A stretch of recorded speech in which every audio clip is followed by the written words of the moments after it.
Hello everyone, welcome to Saroj Mishra's YouTube channel में। YouTube channel पर आप सभी का बहुत बहुत स्वागत है। अजीम प्रेमजी फाउंडेशन की तरफ से टीचर रिक्रूटमेंट एडवर्टीजमेंट रिलीज होती रहती है, क्योंकि उनका जो है ऑनगोइंग प्रोसेस रहता है रिक्रूटमेंट का। कैंडिडेट्स जो है, नए नए कैंडिडेट्स वो हायर करते रहते हैं। तो इनकी जो पोस्ट होती है ना, वो परमानेंट पोस्ट होती है, क्योंकि ये अपनी तरफ से तो regular post, permanent post offer करते हैं। गवर्नमेंट स्कूल, सरकारी स्कूल, जिन जिन राज्यों में, जिन स्टेट में इनकी वैकेंसीज आती हैं, या जहां जहां जिस स्टेट में अजीम प्रेमजी फाउंडेशंस हैं, उनके स्कूल हैं, वहां पर गवर्नमेंट स्कूल, सरकारी स्कूलों से ही इनका टाई अप होता है। सरकारी स्कूल के साथ ही मिलकर वहां के स्टूडेंट्स को एंड टीचर्स को ट्रेनिंग देते हैं, एक्टिविटीज कंडक्ट कराते हैं नए नए, सो दैट जो ना सरकारी स्कूल के बच्चों को और इंटरेस्ट आए पढ़ने में। तो नई नई एक्टिविटीज वगैरह सोचना, उन प्लान करना और करवाना बच्चों के लिए, और टीचर्स को ट्रेनिंग देना, यही काम रहता है अजीम प्रेमजी फाउंडेशन टीचर्स का, तो टीचर्स एंड रिसोर्स पर्सन का। इनकी पोस्ट अपनी तरफ से वे परमानेंट रखते हैं। अगर आपको लग रहा है कि ठीक है, किसी वजह से और ज्यादा सैलरी चाहिए और बेनिफिट मिल रहा है कहीं, तो छोड़ना चाहते हैं तो आप छोड़ सकते हैं नोटिस देके, बट ये अपनी तरफ से परमानेंट रखते हैं। 40 to 45,000 रुपीज तक ये मैक्सिमम देते हैं, इससे ज्यादा नहीं देते हैं, क्योंकि ये एनजीओ है। और चार अभी जो वैकेंसीज हैं, ये 4 स्टेट में वैकेंसीज हैं। बीएड, डीएड, एनटीटी या इक्विवेलेंट है तो आप अप्लाई कर सकते हैं। इसमें सीटेट या टीटेट नहीं मांगा जाता है। तो कौन कौन से राज्य से भर्ती है, बाकी चीजें कैसे अप्लाई करेंगे, वो सारी इन्फॉर्मेशन आगे आपको वीडियो में प्रोवाइड कर दी जाएगी। तो देखिए, यहाँ पर जो है ना, कैंडिडेट्स काम कर रहे हैं, उनकी पिक्स है, तो मतलब all are looking very happy. तो चलिए देख लेते हैं Azim Premji foundation work with us section में क्या इनकी लास्ट डेट है एप्लीकेशन की वगैरह। तो सबसे पहले जो है ना, अब जैसा मैंने आपको बताया कि अजीम प्रेमजी फाउंडेशन में रिक्रूटमेंट प्रोसेस एक ऑनगोइंग प्रोसेस है सभी स्कूल में, क्योंकि हर स्कूल में या हर ऑर्गेनाइजेशन में कैंडिडेट किसी न किसी वजह से छोड़ते रहते हैं, नई जॉब लेते रहते हैं, तो प्रमोशन के लिए, ज्यादा सैलरी के लिए, बेटर जगह के लिए। तो 19 अक्टूबर 2024 तक आप अप्लाई कर सकते हैं। अगर मान लेते हैं ये वीडियो आपके पास बाद में पहुंचती है, तो 19 अक्टूबर के बाद भी आप अप्लाई कर सकते हैं। जो कैंडिडेट 19 अक्टूबर तक अप्लाई कर देंगे, उनको 26 अक्टूबर सैटरडे को एग्जाम उनके लिए ऑनलाइन या ऑफलाइन, आसपास सेंटर होगा तो आपको आसपास सेंटर देंगे एग्जाम के लिए, रिटर्न एग्जाम होता है। और अगर आसपास सेंटर नहीं है तो फिर ऑनलाइन भी एग्जाम कई बार ले लेते हैं। तो अब इसमें जो है ना, टीचर्स की क्या क्या वैकेंसीज आई हुई है वो चेक करेंगे, और क्या क्वालिफिकेशन वगैरह वो मांगते हैं ये भी देख लेते हैं आगे।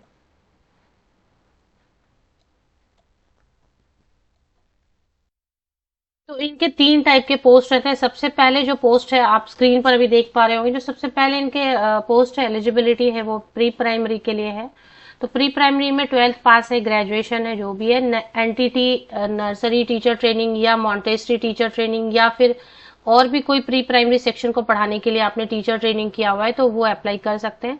प्राइमरी सेक्शन को पढ़ाने के लिए भी टीचर की रिक्वायरमेंट होती है, तो आप प्राइमरी सेक्शन के लिए डीएड वाले भी अप्लाई कर पाते हैं और बीएड वाले भी अप्लाई कर पाते हैं। साथ में ग्रेजुएट होना चाहिए किसी भी विषय से, किसी भी सब्जेक्ट से ग्रेजुएशन, और साथ में 2 इयर्स डिप्लोमा, 1 ईयर डिप्लोमा। यहाँ पे तो इन्होंने 1-2 लिखा नहीं ना ईयर्स, तो 1 year, 2 year diploma, 1 year, 2 year BEd, जो भी है आप अप्लाई कर सकते हैं। इसके बाद हायर सेकेंडरी के लिए मास्टर डिग्री इंग्लिश या केमिस्ट्री या फिजिक्स या बायोलॉजी या पॉलिटिकल साइंस में, और बीएड। और भी सब्जेक्ट है ना, तो साथ में ये 2 इयर्स का मिनिमम अब एक्सपीरियंस मांगने लगे, पहले नहीं मांगते थे, अब एक्सपीरियंस मांगने लगे। तो अब इनकी जो वैकेंसीज आई हुई है, कहाँ कहाँ पर आई हुई है देख लेते हैं।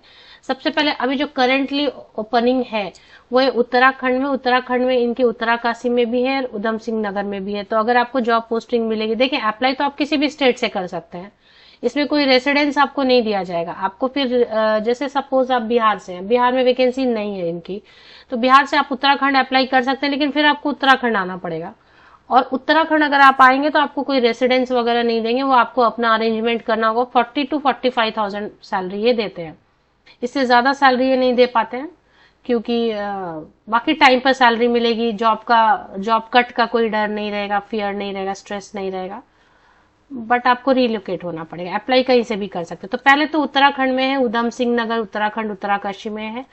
और इसके बाद छत्तीसगढ़ में है, धामतारी में। इसके बाद कर्नाटका में यादगीर एंड कालाबुर्गी में है, और राजस्थान में टोंक में है, सिरोही में है, बारमर में है। तो राजस्थान में 3 लोकेशन है, टोंक में, सिरोही में एंड बारमर में। और तो ये 4 राज्य हैं, इनसे वैकेंसीज आई हुई हैं। अब इसमें से मान लेते हैं आपको लग रहा है कि उत्तराखंड के लिए या छत्तीसगढ़ के लिए देखना है डिटेल की क्या क्या वैकेंसीज हैं और अप्लाई कैसे करना है। तो जहां पर भी आप अप्लाई करना चाहते हैं कोई एक जगह आप सेलेक्ट कर लें। तो आप सपोज उत्तराखंड के लिए अप्लाई करना चाहते हैं तो अप्लाई कैसे करेंगे, सबसे पहले आप इस पे क्लिक करेंगे। क्लिक करते ही आपको यहाँ पर जो है ना जॉब डिस्क्रिप्शन आपको मिल जाएगा और इसमें अजीम प्रेमजी फाउंडेशन इसमें लिख दिया pre primary, senior secondary, chemistry, economics, English, geography, Hindi, political science, sociology भी है, fine art, primary teacher, English pre primary teacher, ये सारी वैकेंसीज हैं। Bachelor degree, BEd, DEd, DElEd जो भी है, 2 year experience, NTT pre primary है तो एनटीटी वाले अप्लाई कर सकते हैं। सीनियर सेकेंडरी में बहुत सारा ऑप्शन दिया हुआ है, chemistry, economics, English, geography, Hindi, maths, political science, sociology, ये सब जो है ना। अब इसमें आप ये सब देख रहे हैं, आप 2 ईयर एक्सपीरियंस मांग रहे हैं, लोकेशन। अब यहाँ पे सबसे एंड में जब आप सारी चीजें देख लेते हैं, पढ़ लेते हैं, आपको लग रहा है हाँ ये तो मेरे पास है, क्वालिफिकेशन इतनी तो है, तो अप्लाई नाउ यहाँ पे आप कर सकते हैं। तो इसी तरीके से आप दूसरे स्टेट के लिए अप्लाई करना चाहेंगे तो दूसरे स्टेट वाले पे सिलेक्ट कर लें और उससे अप्लाई कर लें।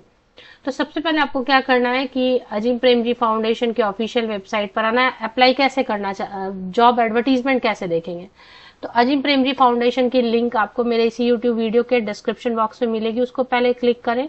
एक पेज ओपन हो जाती है, पेज ओपन होगी तो यहाँ पे 3 लाइन से इस पे क्लिक कर लेते हैं। यहाँ देखिए मेनू लिखा है ना, राइट अपर कॉर्नर में मेनू लिखा हुआ है, मेनू पे एक बार क्लिक कर लेते हैं। इसमें क्या लिखा है, work with us, work with अस पे एक बार क्लिक कर लेते हैं। इसमें क्या लिखा है, search and apply for job, सबसे लास्ट वाला ऑप्शन आप देखें, search and apply for jobs है ना, इस पे एक बार क्लिक कर लेते हैं। Search and apply for jobs पे क्लिक करेंगे, उसके बाद आपको जो है ना सारी यहाँ पर मिल जाएंगे जॉब्स की इंफॉर्मेशन। कुछ पिक्स इन्होंने यहाँ पर देखें, यहाँ पे इन्होंने लिख दिया ना कि 19 अक्टूबर तक आप अप्लाई कर लो, अगर बाद में भी अप्लाई किया तो कोई प्रॉब्लम नहीं है। और यहाँ पर आप स्कूल टीचर या रिसोर्स पर्सन जो भी है इसके लिए क्लिक करके आप डिटेल्स यहाँ पे देख सकते हैं। स्कूल टीचर के लिए अप्लाई करना है फिलहाल आपको, तो स्कूल टीचर पे आप क्लिक करेंगे। अगर आपके पास बीएड वगैरह नहीं है ना तो आप लेकिन आपने टीचिंग का काम किया हुआ है या फिर आपने कुछ ऐसे ट्रेनिंग का काम किया हुआ है और आपके पास कोई भी टीचर ट्रेनिंग नहीं है तो फिर इसके लिए रिसोर्स पर्सन अच्छी पोजीशन है। इसके लिए अलग वीडियो मैं हमेशा बना देती हूँ, फिर से एक अलग वीडियो बना दूंगी। तो स्कूल टीचर वाले पे आप क्लिक करेंगे, स्कूल टीचर पे सारी इन्फॉर्मेशन आपको मिल जाएगी कि ये जगह है, जैसे मैंने आपको बताया हर जगह क्या क्या वैकेंसी। अब छत्तीसगढ़ पे क्लिक करेंगे तो छत्तीसगढ़ में क्या वैकेंसीज हैं वो पता चलेगा स्पेसिफिक। तो यहाँ पे क्या क्या है, 12th पास, एनटीटी मांग रहे हैं और ये सब सब्जेक्ट वगैरह बता रहे हैं। ये देख के आपको यहाँ पे ऑप्शन ही मिलेगा सबसे एंड में, जैसे आप सब पढ़ लेते हैं तो फिर सबसे एंड में सबसे लास्ट में आपको यहाँ पे अप्लाई नाउ का ऑप्शन मिल जाएगा, इस पे आप क्लिक कर लें तो हो गया, अप्लाई हो गया। अब चलते हैं कि इनकी सिलेक्शन प्रोसेस क्या है। तो सिलेक्शन प्रोसेस में एक रिटन एग्जाम ये लेंगे, उसमें आपको थोड़ा इंग्लिश का क्वेश्चन रहेगा, आपके सब्जेक्ट का क्वेश्चन रहेगा। अब जैसे प्राइमरी में मिक्स रहेगा, जो भी 5 स्टैंडर्ड 8 स्टैंडर्ड तक का आपका मैथ्स, इंग्लिश, हिंदी, ईवीएस सब पूछते हैं। अब अगर हायर स्टैंडर्ड के लिए आप पढ़ा रहे हैं तो आपको सब्जेक्ट का भी थोड़ा पूछेंगे, आपके सब्जेक्ट का। जैसे आप पॉलिटिकल साइंस के लिए 8 क्लास 9 क्लास 10 क्लास को पढ़ाना है, 11 12 को पढ़ाना है तो पॉलिटिकल साइंस का क्वेश्चन पूछेंगे।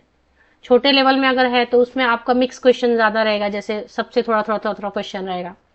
हायर क्लास के लिए अप्लाई करेंगे तो आपके सब्जेक्ट से ज्यादा क्वेश्चन रहेगा। वैसे इंग्लिश, जीएस ये सब भी रहता ही रहता है, इंग्लिश, करंट अफेयर, जीएस ये सब थोड़ा मैथमेटिकल एबिलिटी, थोड़ा लॉजिक, रीजनिंग ये सब रिटन एग्जाम में रहेगा ही रहेगा। उसके बाद जब आप वहां शॉर्टलिस्ट हो जाते हैं तो 3-4 राउंड इंटरव्यू होते हैं, 3 से 4 राउंड इंटरव्यू होते हैं, तो ऐसे रहता है।